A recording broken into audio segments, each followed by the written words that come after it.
Good evening.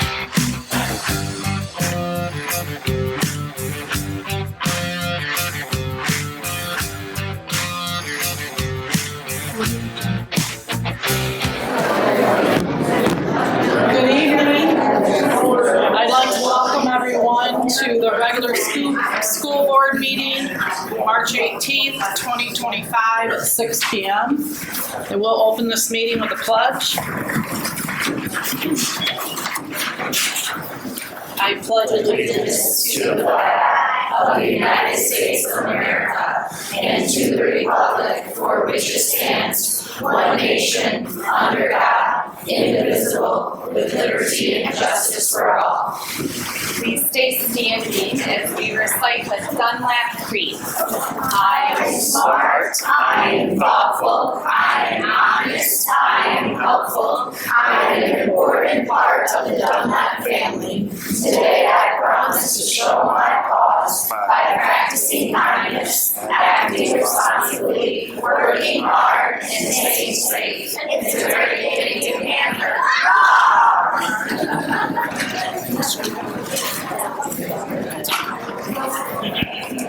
Okay, Sarah Jones, get roll call, please. Yes, Austin Brown. Here. Brad Crandall. Here. Don Horton. Here. Stephen Hertzfeld. Here. Sarah Jones here. Jennifer Sheldon. Here. Tim Wood. Here. And there are no agenda changes today. 5.0, public comments. No comments tonight. 6.0, recognitions and presentations. Ms. Lemon? Okay. Well, thank you everybody for coming. This is the most packed board meeting of the year, so we appreciate you all being here tonight. We have quite a few recognitions to make. So we typically recognize our Rotary Students of the Month, Athletic Students of the Month, and tonight we also have the fun opportunity to recognize both our volleyball and football teams. And so we're going to go ahead and do that.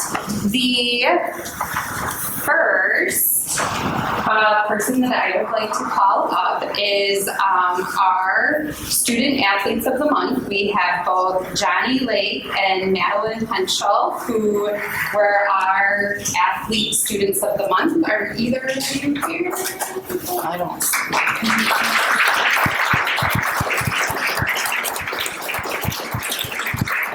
And then did Riley Bosher make it our Rotary Student of the Month?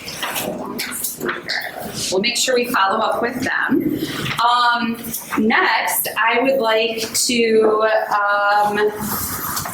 before we get into the other athletics, I received a letter in the mail, and my mail always comes delayed, usually in a pile of magazines. Most people email nowadays.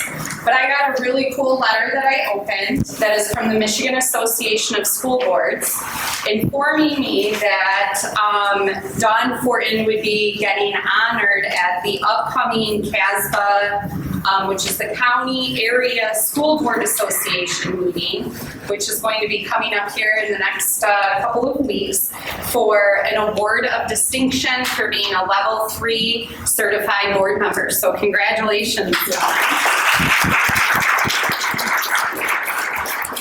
And I attended some of the marathon training sessions, and teachers in the room, we know what it's like to sit through professional development, and Dawn sacrifices full weekends to go to those trainings, so I really appreciate that. Okay, so we would like to call up our volleyball team, and Miss Brooke Wells, the head coach, come on up.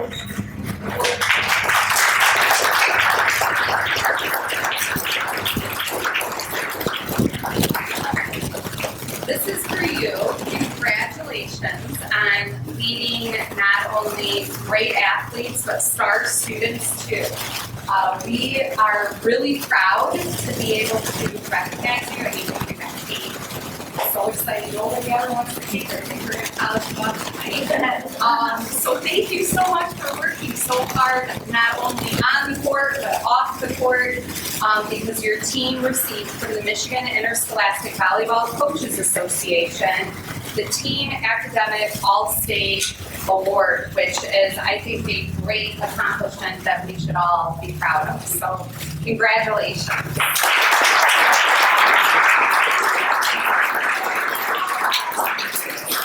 Okay, and then you have extras for everybody on the team. I can go ahead and they didn't put names on it, so but it's good for your portfolio. All right, so I'm gonna start off on junior,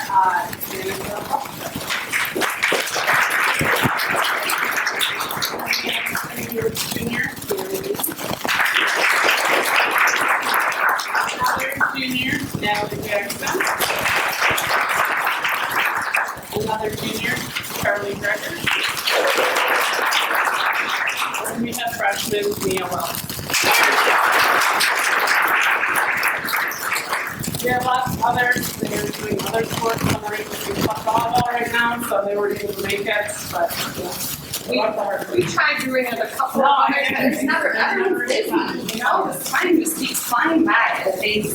So please stick around for some cake here in just a couple of minutes, okay? All right, yeah, thank you. awesome. Thank you.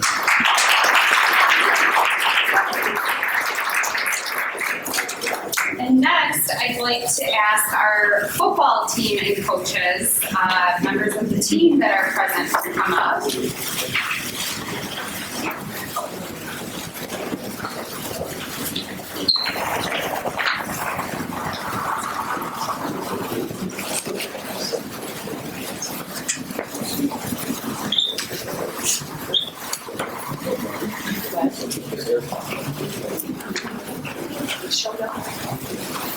Well, so this is my 8th year of being a superintendent. And I have never received a positive letter from the Michigan High School Football Coaches Association. I don't know where football teams might get a bad rap, but you all pulled off a great accomplishment too, and you were awarded as Team Academic All-State. And I'm extremely proud of your hard work, your combined efforts, not only on the field but off the field, and you're outstanding young men. And I really appreciate your efforts in the classroom as well. It shows, your leadership shows among all of the students that you're doing the right thing, and we really appreciate that. So thank you very, very much for all of your hard work and making us proud. So here's a stack of awards for everybody who did not place in the meantime.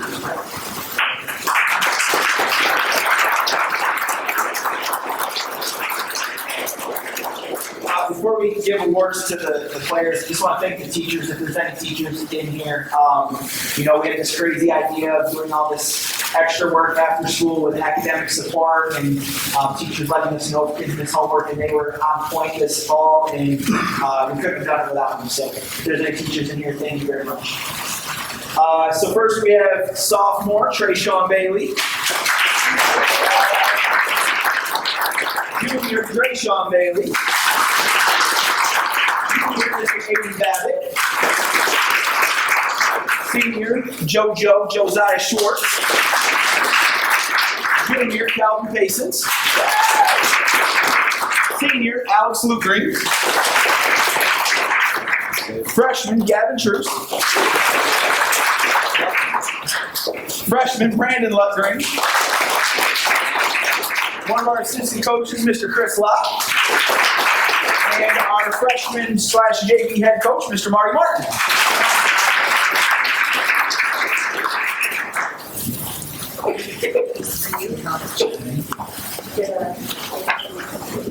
No, we're good.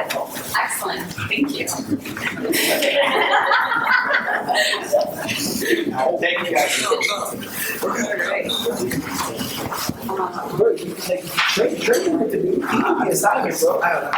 Trade could be assignment. So next up is our presentation. The reason that we do rotating board members and make sure that we go to all of the buildings at least a couple times a year. We do that specifically so that the board can see what's happening in the buildings, hear about what's happening in the buildings, and hear also from the students. So we're really excited. Ms. Hill, you always put on a fantastic presentation. We're excited to hear what our Panthers have to say tonight.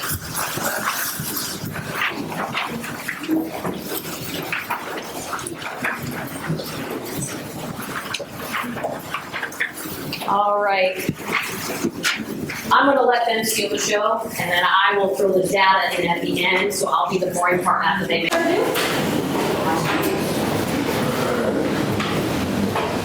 Hi, my name is Kenley, and my name is Evie, and we are both in 4th grade. We would like to welcome you all to Dunlap Elementary. We are excited to have you all here and can't wait to show you what makes our school special. We are more than just a school. All of the staff here make it feel like we are a family. There are a lot of things we are going to miss about Dunlap Elementary when we move to the middle school next year. We are going to miss field day and all the fun activities we do like March's reading club. We will especially miss the music concert and all the smiles and fun we had together while we have been at Dunlap. Our school has given us so many great memories, and we are thankful for the friends and teachers who have made it special. So we have a friend who needs extra help, and we help him on the bus and at school when he needs it. Sometimes he will ask, "Where's Kelly and Evie?" This makes us feel good because we know how much we help him, but what he doesn't realize is how much he brightens our days and he helps us too. Another thing we are going to miss is the staff, especially Miss Hill and Miss Starr. They give us hugs and always make us feel supported. These are just a few of the many reasons we will miss them.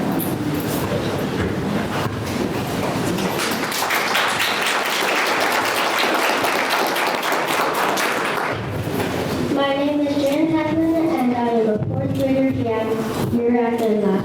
I want to talk all about the things I like about the school. I like how the school looks and how it was built. I love all the improvements that have happened over time. I come to school because I want to see my friends and learn new things. I love seeing the smiles on my friends' faces after they've been sad. My friends always make me feel bad when they are sad because I just want to see them happy. I always want to be friends with both new people and those who I already know. When I didn't want to try things that didn't seem fun, I gave them a chance, and now I love them. Thanks to my teachers, because they have pushed me to do things that I wouldn't do before. When I play with my friends after feeling sad, they make me feel better. My friends and I try to make people happy because we love seeing smiles on other people's faces. I will always try my best to be good. My teacher has helped me become better at subjects than I was before. Mr. Nelson has really pushed me to learn as much as possible this year.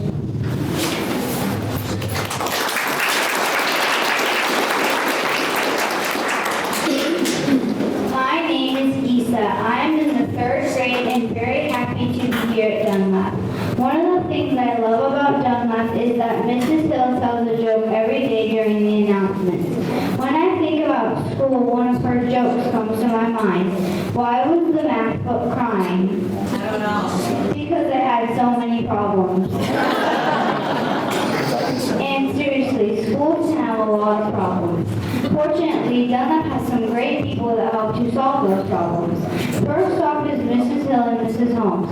They solve a lot of the problems and I feel safe with them. Second are the great teachers. Mine is Mrs. Beckler. She cares so much about her students and works with everyone to help them learn. She helped me with my reading comprehension and now I am better focused and remember things that help the teachers and students by focusing on technology, physical fitness, and my favorite subject, recess. All of them do such a great job, it makes school fun. Thank you.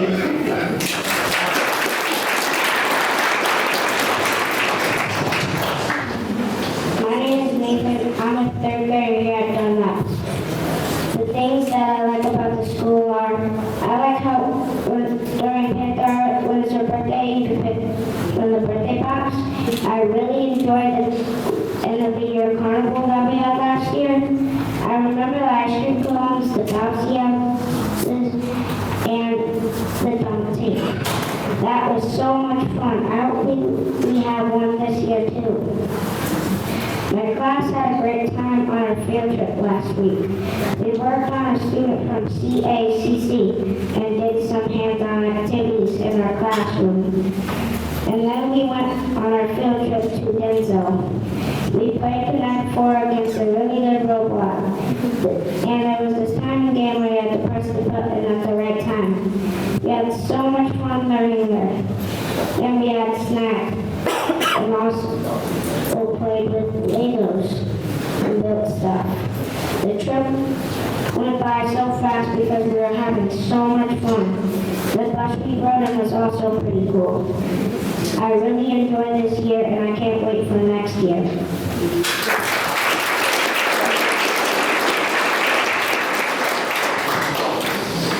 My name is Angela and I'm in third grade. I'm new to Pennfield this year. At the beginning of the year, I struggled. The work was so much more difficult than I was used to at my old school. I did not respond well. I had a huge attitude, and I didn't even try. I just shut down. I started working with the child department, and I started working hard, and things got better. All of a sudden, school was easier for me. I also want to talk about my teacher because she works hard too so that we can learn. Last thing, Miss Hill was so beautiful and kind, and she loves the students very much. Those are the reasons that I love coming to school, and we love to smile here at Dunlap.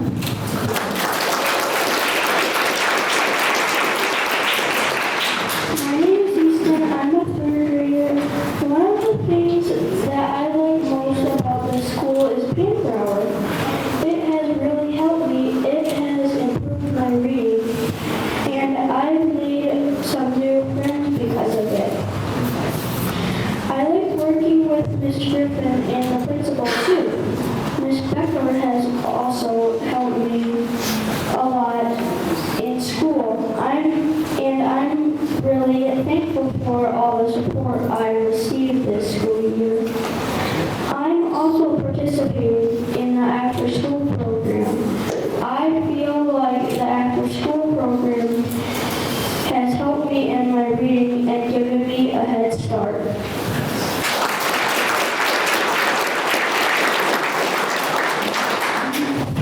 My name is Kenny. I am a fourth grader and I am new to Pennfield this year. Being new here, there are a lot of things that are different than I am used to. At my old school, we didn't have lunch choices. The gym here is also a lot bigger so we can do more activities. I moved here at the beginning of this year and everyone is so nice to me. My teacher is so sweet and I'm going to miss the hugs from the teachers. And being in the same school as my mom. When I'm in middle school, I am so happy that I moved here this year.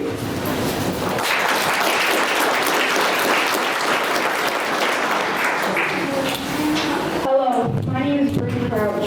I'm in fourth grade and I've been going to Pennfield since preschool. I've had a lot of experience at Pennfield and I'd like to tell you all about it. We have really nice teachers who help kids who need a little extra support. They make it easier for kids who struggle with hard subjects like math, so they can learn better. I used to go to tech and hated it, but now I'm about to finish advanced typing, which I'm really proud of. I have a great time every day at school. I love seeing my friends, and it makes me happy to know how they're doing. It really changed my life. Pennfield is a great school, and I hope you send your kids here in the future.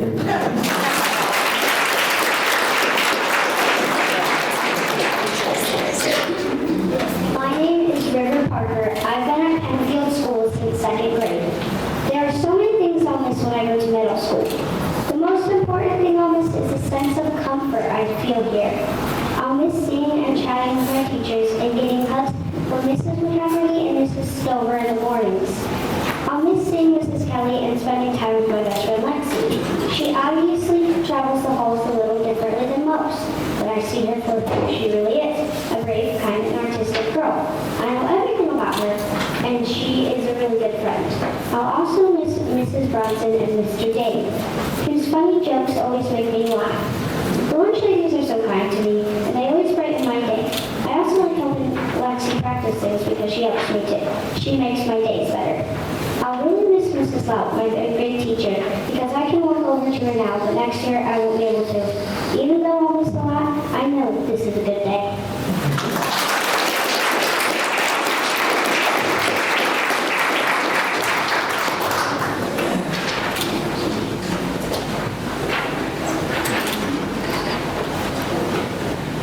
My name is Lexi and I am in 4th grade.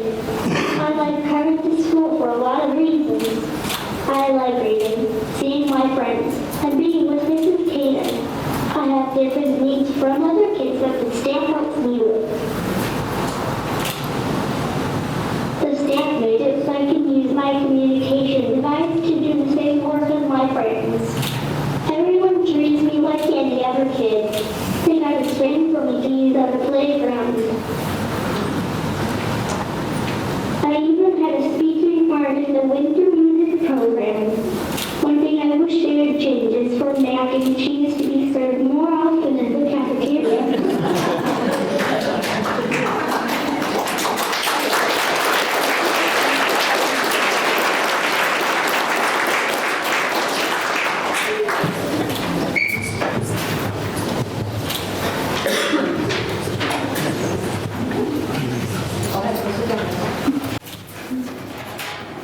I don't disagree with you, Lexi. We should have mac and cheese more. I will talk to them this week. Speaking of comfort foods, like mac and cheese, it's kind of how a good book could be a comfort for you. Like that segue? I wanted to have a little bit more about Reading Month. Some of the kids talked about Reading Month, but Reading Month is huge here at Dunlap. As you can see when you walk through, we've got competitions with how many minutes the kids are reading. The kids that won the competition, well, first let me go back to our reading this month. That is our theme. And we've had door decorating contest. These were the winners. Mrs. Nostrand's class and Mr. Roberts' class. Here's some of our other ones that were pretty good too. Lots of good decorations. They all chose an animal to stick with our theme.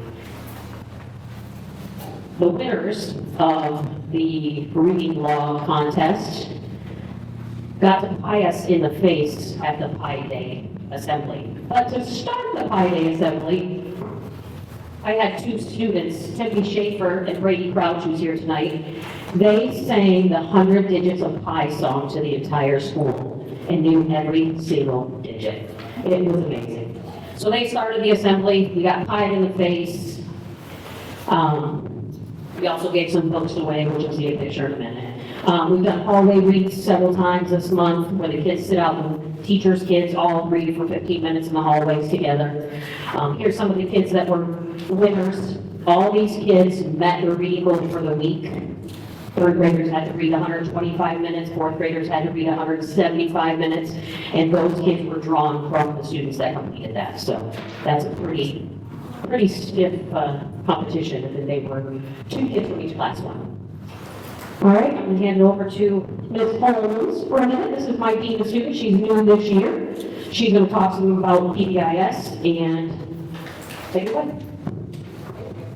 Hello, good evening. Positive Behavioral Intervention and Supports, also known as PBIS. So these are some interventions that we have in Dunlap that currently are working for our students. So tier 1, which is going to be for everybody, we really use our pause slips. I'll start here, those orange. The kicker for our pause slips is that a teacher cannot give these to her or his homeroom students. They have to be given to a student they see in the hallway, practicing kindness, acting responsibly, working hard, are staying safe. So it's really a way to make us a community and have teachers shout out kids that they don't usually see in their own classroom.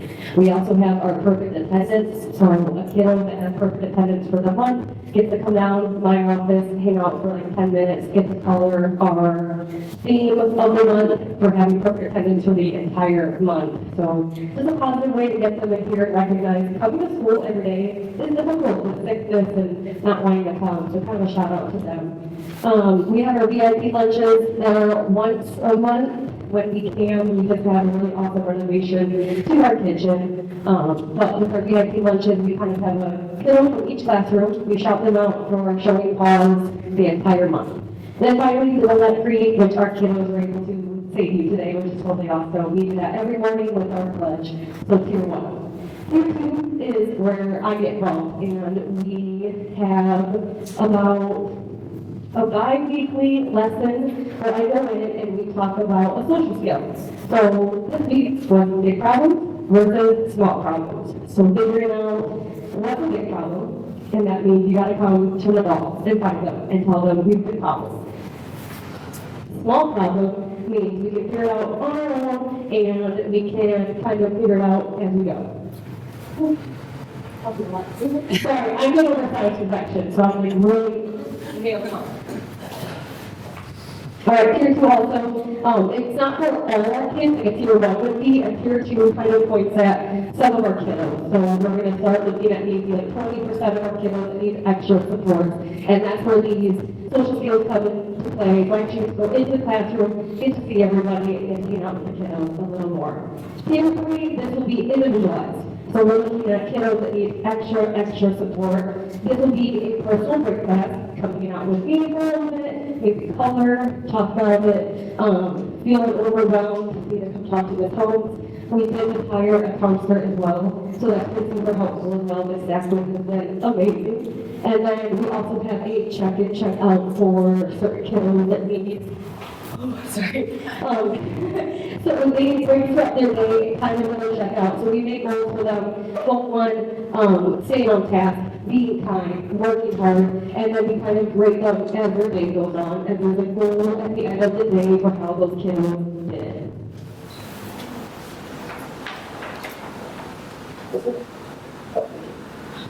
And then as for PBIS assemblies, these will be events that we have to do once a quarter, and with these assemblies, we just shout out our children that earn those costs, like we talked about earlier. We do drawings so they can participate in games, like Defying Gravity, or we had Face the Cookies, they put a cookie on their face and try to eat it. That was really fun. Teacher helper, so if you get proud for a class that you come get to help out your favorite teacher for 30 minutes, kind of like a teacher's aide. That's really fun.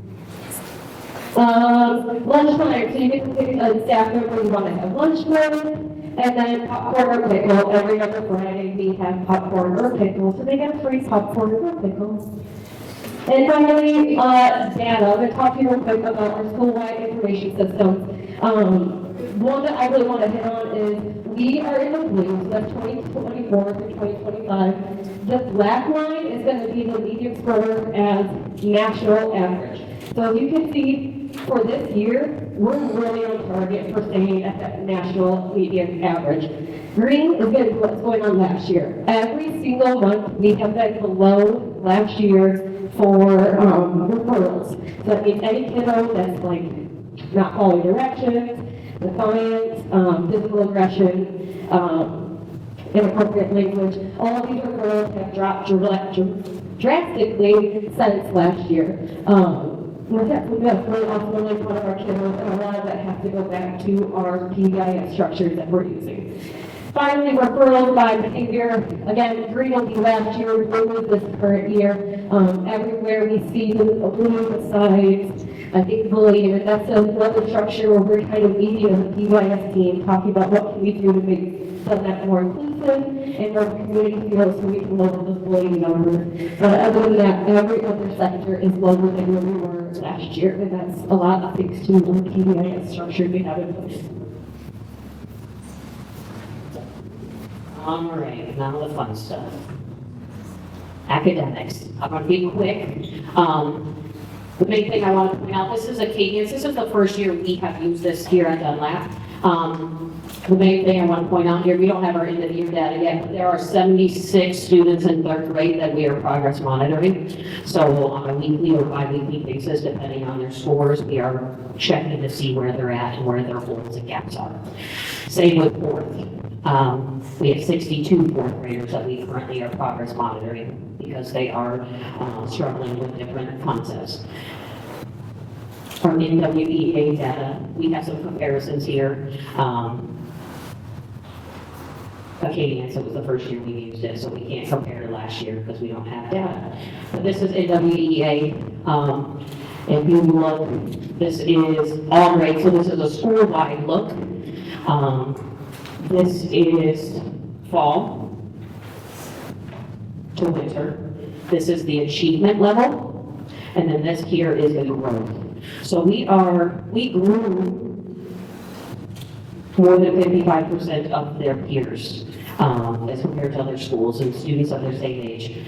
We grew 55%, more than 55% of them. So that's good. Our achievement numbers aren't quite where we want them yet, but we are improving, so we're working. I broke down the same data by grade. The top is growth. Third grade, you're more than 65%. And fourth grade, 51%. Again, just looking at their achievement data, they went from 29 to 41st. That's a pretty good climb, third grade. Fourth grade dropped a little bit. That's a little bit due to concepts that they get in fourth grade. Fourth grade, it's not just multiplication, fact memorization. It's long division. That's all I have to say, right? Okay, that's what I thought. So we will hopefully see a big jump by the end of the year on that long division and multiple digit multiplication is more ingrained into algorithms or stuff in the brains. I'm not going to talk too much about this one because Mr. DeVoe talked about this one at length, but I just want to point out this is where our growth is. This is where we should be. So we are well above in both third and fourth grade.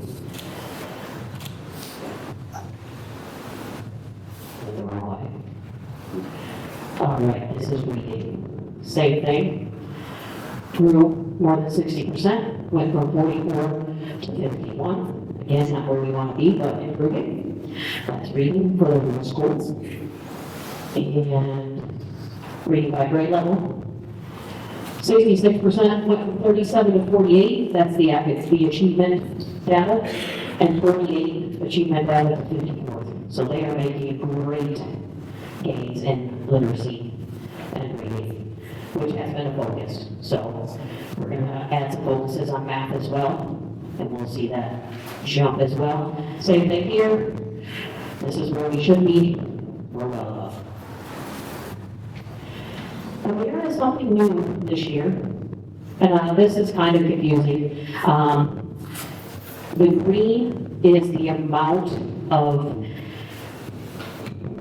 things that students struggled with that they have now mastered. So green is good. The red is the number of lessons that were assigned that haven't been completed yet. But here's the big one. Thank you to my teachers that are here. Those are minutes logged on Amira. Students are working on Amira. They're reading aloud, working on that fluency, and using the instructional tools that we give them. I want to give a shout out to my title department. They started the word of the week this year. You'll notice by the staff lounge, they pick a word of the week. We talk about it all week long. Kids add post-it notes with synonyms and antonyms and sentences using the word, and students are using the word themselves. I had a student today, Miss Star's laughing because it was her kiddo, came and told me that he was a hooligan today. In the hallway, he was using our word of the week, so that was pretty fun. All right, that's the end of the data. You're welcome. I want to say a couple of thank yous. I want to thank Mrs. Stover, Mrs. Rogers, Mrs. Holmes, and Mrs. Cater for helping us put this presentation together, the PowerPoint, working with the kids. Matt Cater from BC South loaned me this beautiful screen and projector today. So I want to thank them. The Pennfield maintenance staff set this all up for me today quick. My PTO is just amazing. Anything I ask for, they will figure it out. Any PTO members here today? I see some of you have a baby on your chest. I'm not going to ask you to stand up, Jess. Don't make up that beautiful baby. Also want to thank my Dunlap staff. There's lots of you around here. The staff here is amazing. I also want to thank the Pennfield Schools Admin Office for helping me out. The Board of Education for having us tonight. And I want to thank my 11 presenters and their families.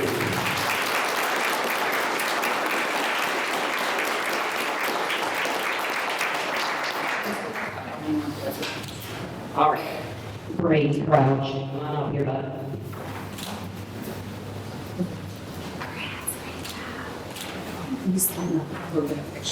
Easton Scout.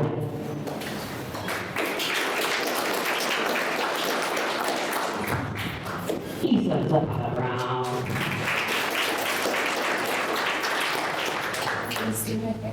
Lisa, what's this name? Jim. Did I say that one yet? No, Evie Hanger.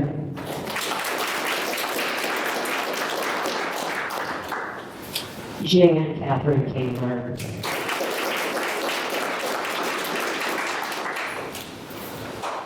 Kenley Tinbridge.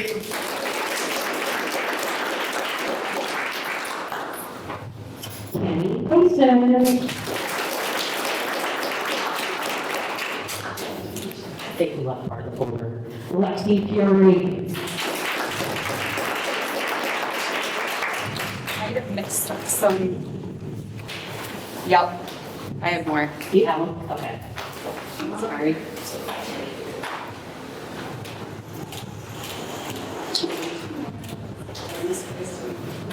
River Parker.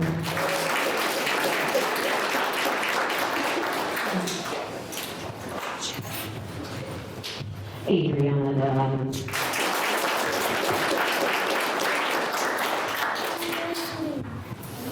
And last but not least, Nathan Weaver.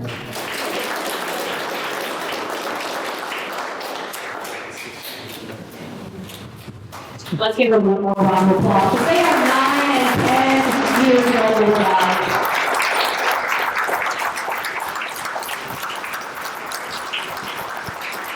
And if you guys weren't aware, they wrote their own speeches. What they said came from them. They wrote it, we edited it, they practiced. That's a picture of us working through and reading aloud in front of people. So let's give one more round of applause. Thank you, guys.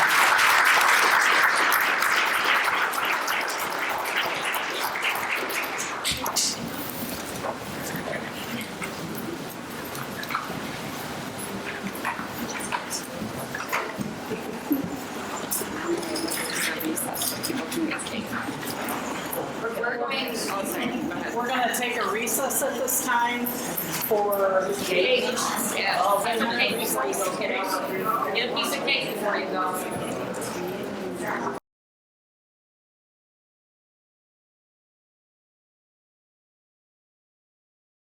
All right, calling this meeting back to order at 6:49 p.m.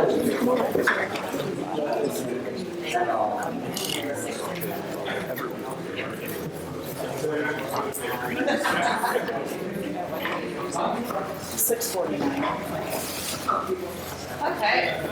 All right.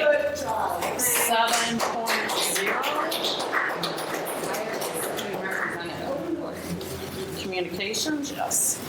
Okay, so, sorry, pulling up Miss Taylor's board update she sent me. She wanted everybody to know that the third quarter ended and we are in the final quarter of school. March 7th is when the fourth quarter began, so it's the home stretch. High school sports, they all began on March 10th. Competition starts after spring break for many of them, maybe before for some of them too. And that there is a parent-teacher conferences this week. Also, spring break is coming up. in 2 weeks. And last night was our induction ceremony for National Honor Society for students joining and students that are going out. A few announcements that I have as part of the superintendent's report is that this Saturday, March 22nd, is the mother and son date night at Dunlap Elementary. And the proceeds of that event go to the Pennfield Schools Educational Foundation. So if you have not registered, you can register at the event. It's for all students, kindergarten through 5th grade, for sons and their moms. The other thing that you should have gotten in the mail to all the board members is an invitation to the Spring Institute, which is in Mackinac Island, May 2nd to May 4th. This is 3 full days of the CBA courses, which are reimbursable. If you would like to get registered for this event, let me know. We're happy to do that. I know Dawn is planning on attending. So if you'd like to, we can take care of that. If you didn't get this in the mail and you want this, this one is mine, but I'm happy to share with you. The other thing I wanted to let you know is that I finally had the opportunity to meet with our student advisory committee at the high school. We have 2 more. It helps having me in the high school because then I can catch them all because they're coming and going all day. We have 2 meetings set. One is April 18th. The other is May 9th. And so we're going to get 2 meetings in this spring and set some goals for next year. We have a total of, well, Gavin's here. Gavin's one of our students that's on the superintendent's advisory. We have 2 9th graders, 2 10th graders, 3 11th graders, and 5 8th graders, and 5 seniors. So we're excited about being able to get that going. The other thing I wanted to let you know is that this is the 2nd year that our schools have participated in the Civics League through the Chamber of Commerce. There's a regional competition, state competition, and national competition. We have 13 applicants from Pennfield that will be competing on April 16th with their Civics League essays. So we're really excited about that and plan on attending to root them on. The other cool thing that I got to do was a week ago I attended the community events for the Kelton Area Career Center. I got to tour all of the programs, talk with our students and other students about what the learning is like in their programs, and they got to show me really great things. And then I also had the opportunity to take 7 of our students out of school. Of course, they like that. And we took the school van over to the Pella Arena, where we were able to watch 2 of our students compete in a culinary competition. One of the things I learned while I was touring our career center was learning about how they all have different opportunities to access different types of programs to compete. And just in that short amount of time I spent with them, they expressed quite a bit of interest in starting with DECA Club as Pennfield Schools for the next year. So I've been looking into that and have plans of helping make that happen, because I think athletics are great, but it's also great to see our students compete in other ways that they can show their business skills, their public speaking skills, and those sorts of things. So there will be more information to come on that. In terms of legislative updates, there's a lot that has been going on.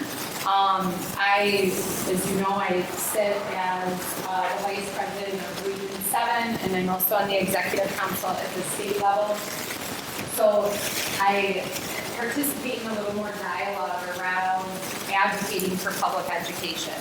And regardless of political agendas, we're coming to a place where we're really going to need to present our story to our representatives and senators, both at the state level and the federal level.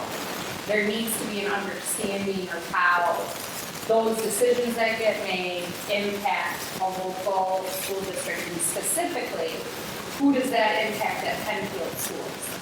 So currently, there's one proposal to cut federal funding by 80%. You saw the benefits of having a Title I program and at-risk funding. That largely supplements our general fund budget so that we could provide those programs. $1 billion has been cut by the USDA food program, and the requirements for qualifying for a free breakfast or lunch are slated to drastically change to what they were about 15 years ago. So we know that when those things happen, that'll mean less students that we're able to provide meals for. So I will be crafting stories and sharing them with you. And my understanding is that, yeah, there's a lot of national lobbying groups out there that their voice gets heard in a different way. And it's really important that we share our stories with people because it really, you know, in terms of our kids and our future, public education should not be the thing that's on the chopping block right now. And so it is time that we're gonna need to speak up about that. Right now, the big things that are on the table is the budget. There wasn't a budget that was settled under the former House and Senate, so there was a budget that was recently passed that addressed 4 line items out of the budget. But it didn't address all of the categoricals that as public schools we really have to keep track of and pay quite a bit of attention to. Those are the monies that are earmarked for very specific things. And so it's unclear to us without knowing the full picture. I know the news said it was a like $280 per pupil increase per pupil funding. But there were millions of dollars that were left out of being discussed.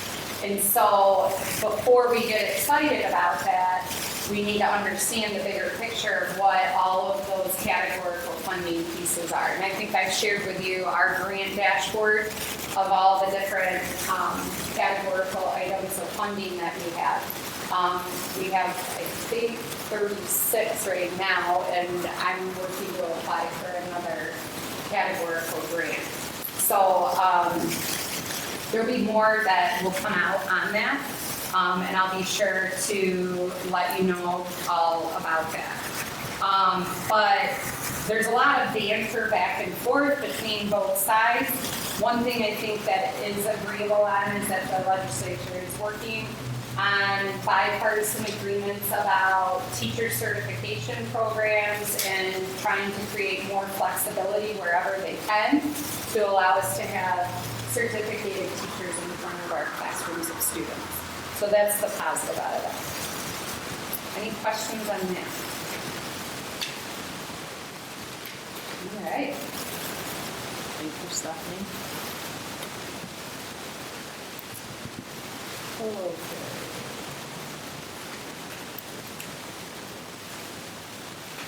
I got a little bit lost in a minute.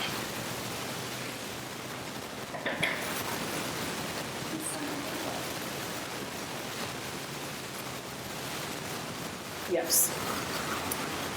The 9.0% agenda.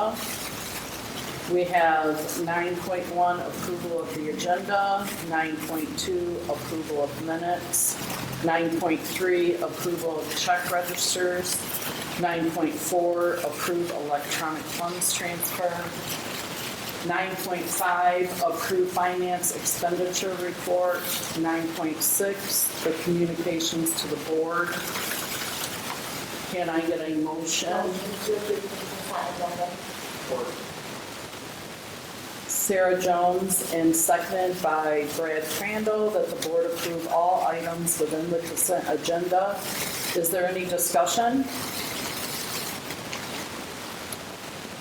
All those in favor say aye. Aye. Opposed say nay. Motion passes.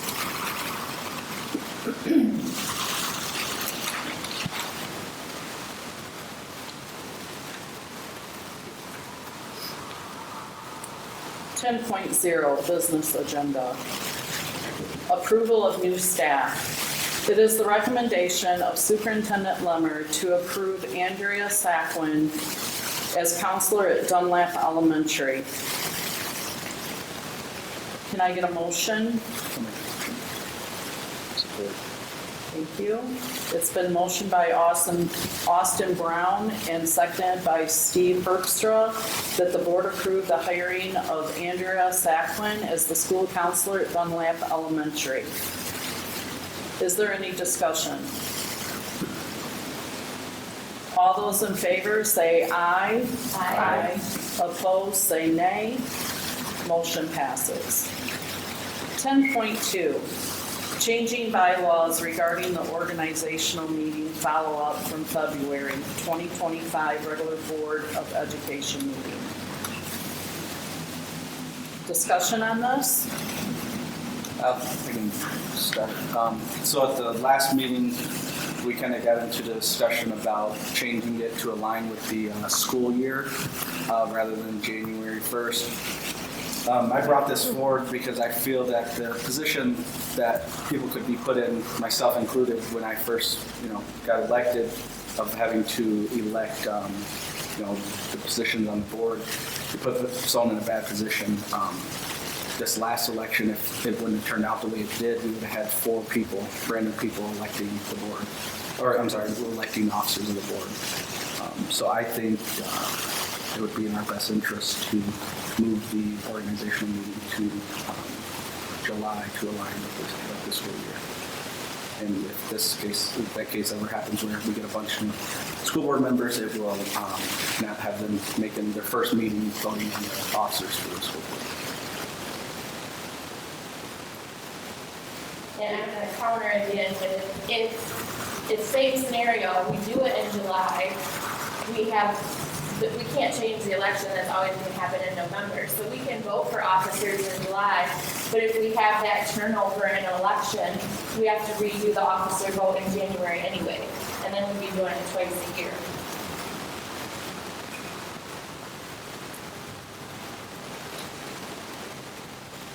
I would say history shows with this school board, and we have a lot of turnover in all school boards throughout the state and the country. There's high turnover.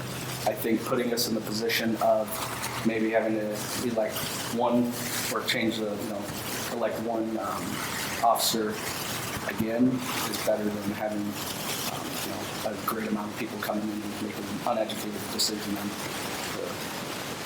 officers of the school board, if that were to happen with the November election. From my experience and interaction with people at conferences that I attend, it's like that and has been like that for most districts that I know of. Like I said in the last meeting, I do know that it is a scary first step, but I think also from my experience, most people that I've seen come on the board, they don't have a lot of board experience, and so there's just a lot of new stuff right out of the bat. What I would suggest to any incoming board member is that they do the research, they get to know the standing board members. As you say, I mean, even the newest person, you could get a brand new person and put them in the president's seat. That has an effect on central office, the superintendent, the staff. They count on stability for the board. And even throughout the 6 years that I have served, there's been times that I get frustrated and just think, I'm not appreciated, I'm gonna quit. But you don't quit if you're in here for the right reason.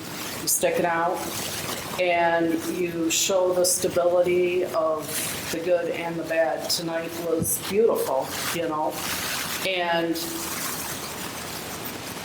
from what I can say, Austin, anyone coming on, they're gonna have a whole lot of brand new decisions to make.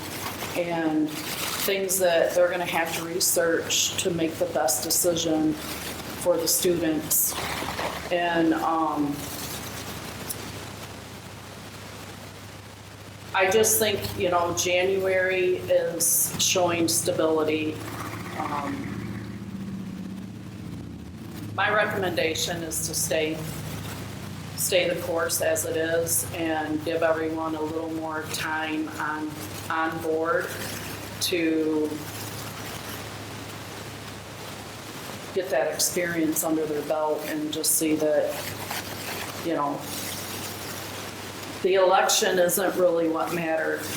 It's the heart of the people serving, you know. And sorry. and if you do have somebody like in the presidency and they're not fulfilling their obligation, they can be asked to be removed by the board, you know. So it isn't like you're stuck with that officer.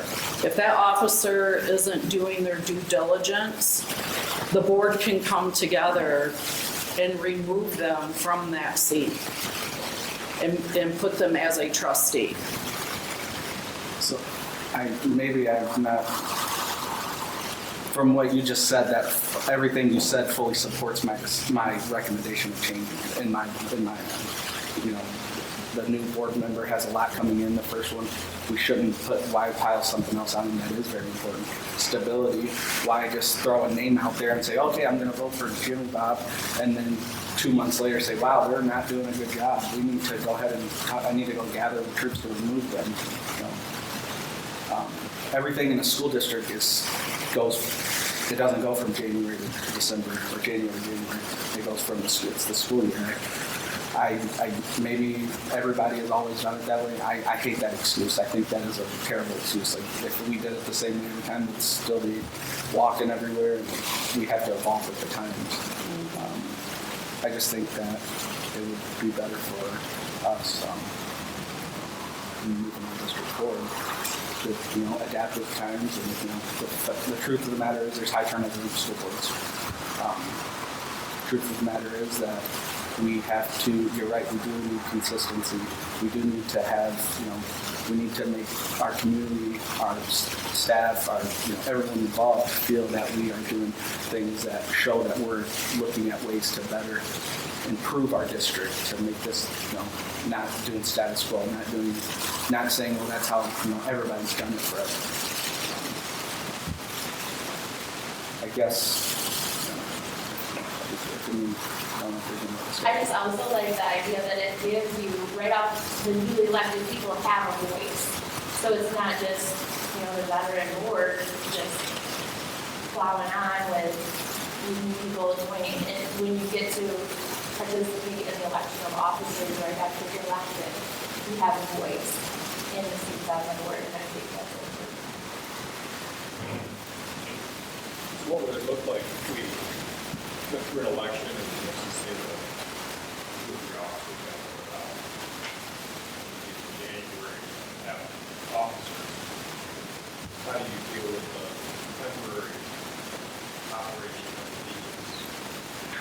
The superintendent would lead it. If you go in 6 months without anything in place, you would rely. No, so if the president, say the president didn't get reelected, the vice president would have to step up into that position.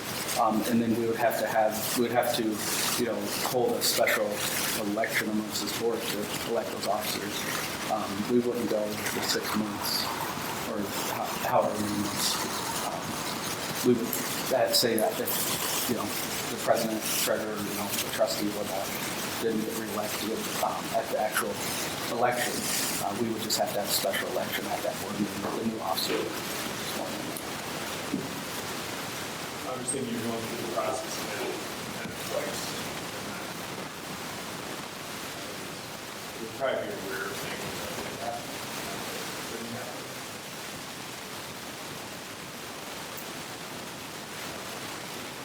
I can see benefits both ways.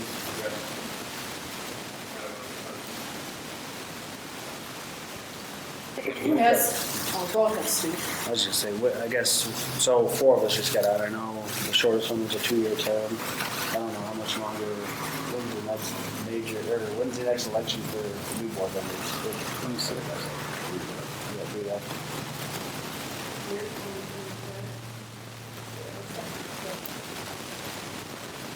Yeah, I think Brad, you know, I can see it both ways, you know, with the turnover and the way it goes. We're always going to be inside. I think there's some really good thought about letting the board members be on and activated to make that decision, you know, in a line with the school year. But I also see problematic is depending who gets voted on, who gets voted off, I think it's going to be a problem. Yeah. Good. So I think there's benefits to doing it, you know, more line in the school year, but I can see problems with the this line. I think the possible issue of like, you know, people not getting elected, again, no matter if we could have it any month of the year, we'll always have that issue. That's what I'm saying. You know, it's going to be, yeah. That issue we'll never be able to get away from.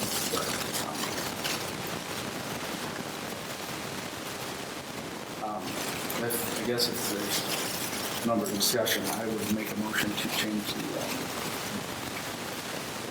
meeting to July. I'd second it. Sarah, will you do a roll call vote? Can you state your The motion is to change the organizational meeting of the board to July from January. Austin Brown, Yes. Brad Crandall, John Thornton, No. Stephen Hertzstrip, No. Sarah Jones, no. Jennifer Sheldon, No. Tim Wood. No.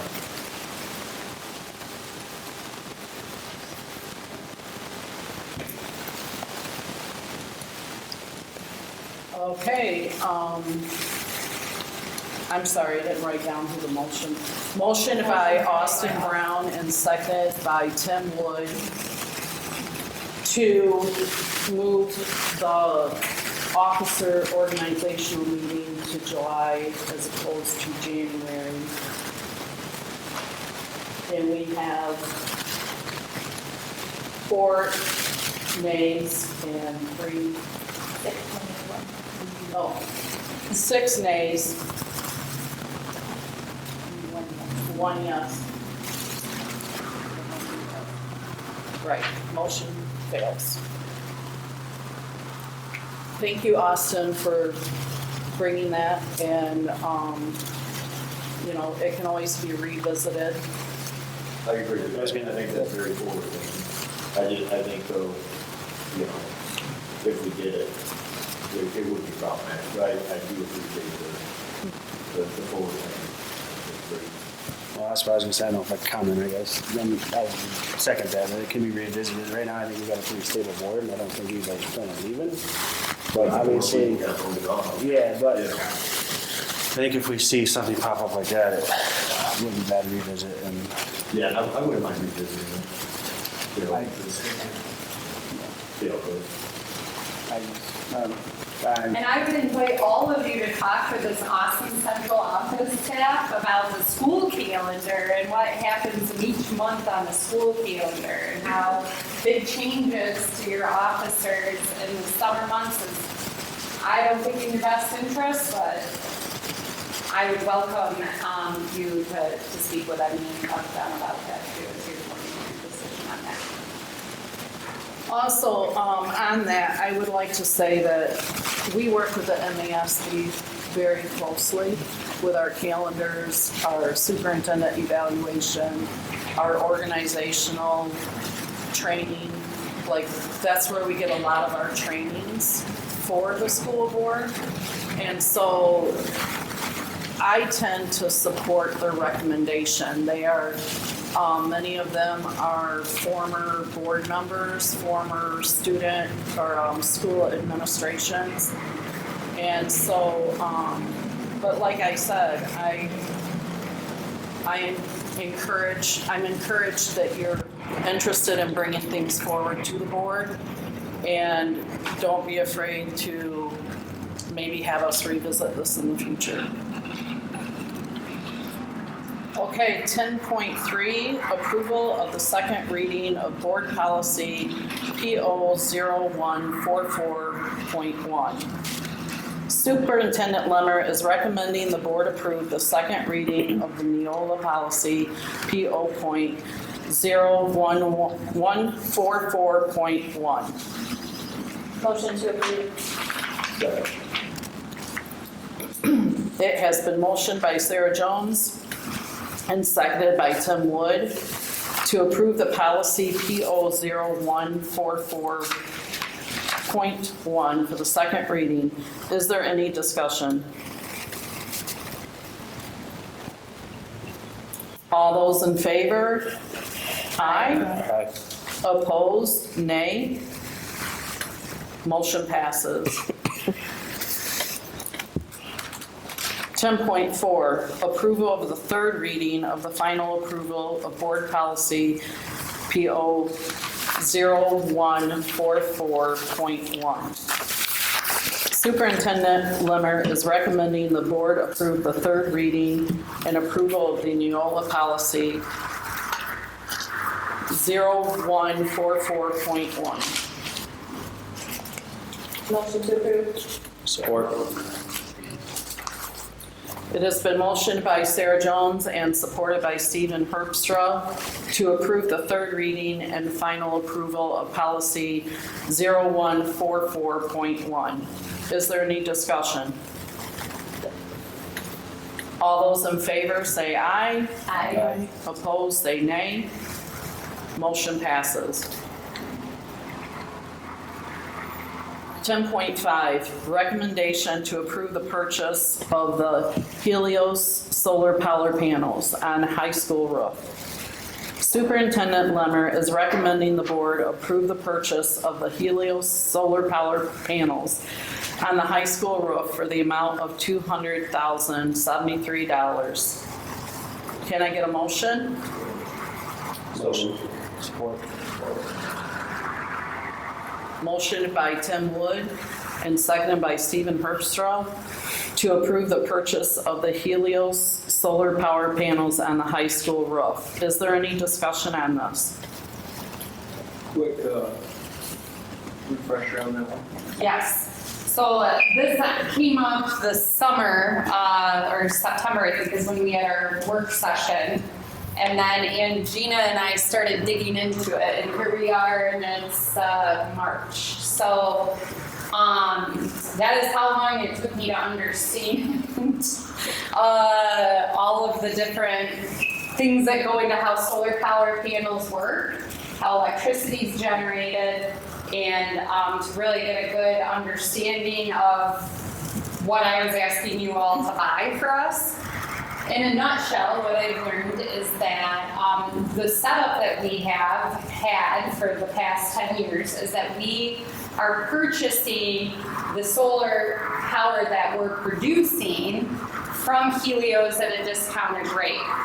And so that discount is equivalent to 2 cents per kilowatt hour. And so I was expecting, as I kind of got into this, like there's these huge amounts of money that we're saving by doing this, but I learned that that's really not the case as we've been leasing the panels. It's usually, anywhere from no savings, like we're breaking even, to about an 11% savings is about as good as it gets, which is still something that's good. Is that after the lease payment? So once we pay, that's after the lease payment. So once we purchase these panels, then we're no longer purchasing electricity at a reduced cost from the solar power company. We're able to actually utilize all of that right away. So just an idea for you to have an understanding is like at the high school, for example, we have an evening, it's dark outside, we've got, an athletics game inside, we got all the lights on. We turn the power on, we're automatically utilizing the power from Consumers Energy and paying the price of their per kilowatt per hour. But let's say we have some stored solar, we would utilize that first. So just to give you an idea, we use over 1 million kilowatts of electricity at the high school in a year, and we're producing about 161,000 kilowatts of solar power each year. So while the savings that we've yielded has been anywhere from nothing, like breaking even, to about a $2,000 savings, now not having to pay Helios, we'd be looking at about a $20,000 savings per year that we would be taking from that. So the good news is that the solar power panels still have a lot of life left in them. They're still under warranty. Even after we purchase the solar power panels, we're able to set up a maintenance contract with Helios for $1,500 a year. They know all of the workings on the panels and how to follow the warranty if there's something, that comes up with those or needs repair. And I did check references and got positive things back because I was curious about, I have a car that people think will run forever, but start talking to people, you find out not so much, right? So everything that I've inquired about, I've gotten pretty solid answers from people that the panels have a good life to them, and by this point we have a really long track record. I had them put together for us. There's a portal of our what we're consuming and what we're producing, and so after as many years as we've been doing this, we have pretty consistent data to show what we use on an annual basis, what we're generating, and then what we're consuming in solar and in electricity. So, with that being said, just to give you an idea, the electricity that we pay Consumers Energy directly for is at 13.1 cents per hour. That's the average per kilowatt. And then what we're paying currently to Helios is 11.8 cents per kilowatt hour.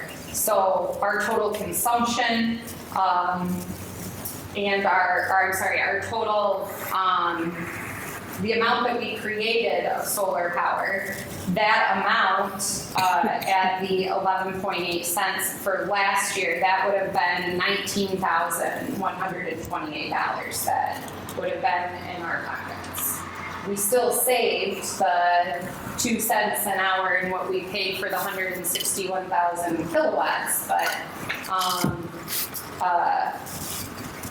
the savings will be greater. You quit leasing it when they come get them? So it is not in the contract that we can just stop leasing it. We either have the option to lease it for the duration of the contract or to purchase them outright at this point. By purchasing now at this point, we save about $86,000 from what it would cost to continue to lease. So that's the life and the growth and the life of the solar panels, they're pretty much similar paths. Well, the roof, we're going to need to look at a roof replacement for the high school. We need to start looking at that. I think it was built 29, I think was the first graduated ones. Okay, so I think 2007 is when those shingles were put on. So we've still got some life to it, but we need to start planning for roof replacement. We're doing a roof replacement on this building, and they're responsible for the panels. And we've already had to kind of move the panels around because of the condensing units. So they handle all of that. And if we do the maintenance agreement with them, they handle. That's included in that. Yeah, taking them down, putting them back up. And they worked really well with Union Electric on what needed to be done because we had the whole new electrical, not a grid, but we had, we had a whole new, because we didn't have it yet, we didn't have enough electricity to do what we were doing with all of the AC and heat. So we spent a lot of money to have all that redone. And they had to be involved in working with Union Electric on that to make sure things got converted over. So I know way more about solar consumption than I ever thought I would know. And I was a little disappointed to find out. I was like, what, 2 cents an hour is what, you know? And Gina was excited to use that adding machine, but it just didn't turn out to be as big of a, I thought it was gonna be a lot more, I guess was my hypothesis, but any discount is good in this day and age. Okay, so it has been motioned by Tim Wood and seconded by Steve Herbstra to approve the purchase of the Helios solar power panel on the high school roof. All those in favor? Aye. Aye. Opposed? Nay. Motion passes. 10.6, recommendation to approve the adoption of the truant policies, employee handbook, and student code of conduct for the 25-26 school year. Stephanie, I'm just going to go ahead and have you share that description. Some of the board members are here. Okay, so I was able to do a little bit more in terms of understanding how the board policies worked. I spoke with Clark Hill. My big concern about making that recommendation is that they follow a Carver governance policy approach, which is the board's primary role of governing all occurs through policy. So their policies are broad. There are few of them. The mindset is the administration will run the operations and all of that authority is delegated to the administration, which means we would have a lot of work ahead of us to be able to produce all of the administrative guidelines and make all of that connect to our code of conduct and all of those sorts of things. And also it would require a lot of training, I think, on the board's part to understand that governance model and structure. Like you would need to want to do that. And I'm sure that there's some districts around that follow that. I've had courses on it, doctoral study courses, but I don't have experience implementing it. So from that vantage point, I felt that I didn't really need to create a whole bunch of work for everybody out of desire to have streamlined policies that we, could all learn off of and know that they're up to date. So then when I went back and I looked into the truant policies, the employee handbook, and the student code of conduct, they're all connected. They're documents for policy implementation. If you looked at any of those links, are just like very well put together of how to be onboarded, and they provide a lot of support for how to do that. They also have more districts. They have 146 districts that use their policies. So there's a lot of benefits in terms of being able to train the administrative team on the policies and not have to have thousands and thousands and thousands of them. Some of them that, we keep uncovering are out of date. This would be a lot more manageable, and also, just in terms of the times that we do need to seek legal advice, it's a lot quicker when there's, the attorneys also wrote the policies that you're using. So that's why I would benefit that, or I would say that's another benefit as well. I'll make the motion. Okay. Support. It has been motioned by Austin Brown and seconded by Steve Herbstra to approve the adoption of the truant policies, employee handbook, and student code of conduct for the 25-26 school year in the amount of $16,750. Is there any discussion? All those in favor? Aye. Aye. Opposed, say nay. Motion passes. 10.7, approval of the February bond bills from Triangle. It is the recommendation of the Director of Finance and Operations and the Superintendent that the Board of Education approve the bond bills for the month of February for Triangle. A summary of services rendered is attached. Can I get a motion? Move for adoption. Second. Motion by Brad, seconded by Sarah, to approve the February bond bills for Triangle. Is there any discussion? All those in favor say aye. Aye. Opposed, say nay. Motion passes. 11.0, board comments. I just want to thank the students and staff at Dunlap for their great presentation today. The students and the kids, and their own words describe what they loved about their school. I liked hearing all that. I'll second that. I thought they did a great job with all that, so I appreciate it. On a scale of 1 to 10, how do you all rate the chairs? 10.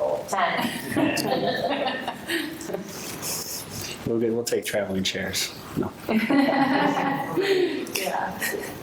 I just wanted to add one more thing. And right now, the central office, as you know, is under construction. And so like Gina, Trevor, April, Mike, we're all kind of spread throughout the district. And I have been working out of the high school. And, you know, while it's an inconvenience to have an office on wheels, I just have to say it's been life-giving and rejuvenating. I get to see Gavin every day and keep him in line. He's one of our outstanding students, but just seeing the impact of our staff on our students in different settings is really, really cool. And it's great to see our younger students be able to articulate that. I also love our young adults being able to speak their mind and tell me what they like and what they don't like, and just, it's been really cool. So thank you. I guess I would like to just kind of shed some light on the reasoning on why I was proposing that change a little more late. I didn't know about this until I became a board member, and I was getting phone calls, 2.5 weeks in after being sworn in, and I don't think the community knows, or anyone else, how this process works of electing the school board officers.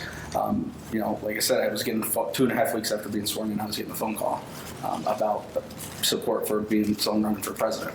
I think that's what I was trying to prevent. Politics are ugly, and call it what it is, but the truth of the matter is it's politics. If it wasn't, that would be done here in the board meeting and not behind, on the other 29, 30 days of the month. So I want to express that, and I'm disappointed in the board's decision. So like one of the things in the board operating procedures that I think might be worth pulling back out, because I took time to write it all out, is that when there is an election, that whoever is running in the election has one-on-one meetings with the board president and superintendent before election day, primarily to go over the board operating procedures manual, which covers the bylaws in depth and provides training on what the roles and responsibilities of each of the members of the board are as a trustee or as an officer. And I also included in one of the appendixes that whole process in like a job posting, that if you're interested in running for school board. But I think that if it isn't in a form that the board wants to utilize, making it better so that it could be utilized, I think a proactive approach, anybody that's running, regardless if they get elected, should have insight into what the job of a board member entails. Because I think you're right, you get elected and you're getting phone calls from stakeholders and constituents, and you're trying to get a handle of what your role entails. But I think that we could be a little bit, proactive with that and get ahead of it so that regardless if people are elected So or you don't not. feel like you're just driving. Right, they know who's in the board seats, how long the board members have sat, what those roles entail, and have the opportunity to not have to go do the research freely, but to ask the questions about it. Which we do send an email asking to meet with possible incoming board members. When? Starting when? I know right after the election, we sent an email, Oh, after the election. immediately after. Yeah, I typically offer to meet with people. My phone is acting wonky, I don't have a working SIM, but I'll forward you, we had some emails with you. I can forward you. Any other board comments? I would like to say congratulations and job very well done for the academic all-state volleyball and football teams, and to those athletes and coaches and teachers, that everyone involved in, the success of our students. It's really touching for me. Also, I want to say thank you to our Dunlap students for being brave and courageous and speaking in front of all these strange adults that they don't see every day. They did an awesome job. Mrs. Hill and Miss Holmes, the teachers and the full staff here at Dunlap. It's just awesome to see the great work being done and the improvement on the scores and the growth and the achievements in our building. I also want to congratulate the National Honor Society students, and I hope a lot of people show up for the mom-son date night. That's always a fun night. And with that, I will say meeting adjourned.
Access Vision. Your voice, your community.